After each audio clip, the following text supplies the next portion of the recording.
वेदांचं अनुशासन, दिवस रात्रीचं आंदोलन, ऋतुमानावरचं नियंत्रण सगळंच धोक्यात आलं. सुंदर पृथ्वी संकटांनी ग्रासली, व्यथांनी वेढली, उद्ध्वस्ततेनं विदीर्ण होऊन कळवळून विनवण्या करत श्री विष्णूंच्या चरणांशी धावली. हे माया चक्रचालका, आदि पुरुषा, महानारायणा, ब्रह्मदेवाचं अस्तित्व नष्ट झाल्यामुळे मी अर्थहीन, तेजहीन, सत्वहीन असलेल्या श्री विष्णूंपुढे ही मोठी जटिल समस्या निर्माण झाली आणि त्यांच्या अंतर्यामी उमटली देवाधिदेव महादेव कैलासनाथ श्री शिवनामाची साथ.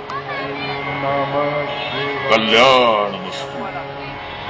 श्री हरी, आज एवढ्या तीव्रतेनं माझं स्मरण. समस्या ही तशीच बिकट आहे गिरिजा वल्लभा. श्रेष्ठत्वाच्या वादामुळे ब्रह्मा हे सृजन आहे, नवनिर्मितीची शक्ती.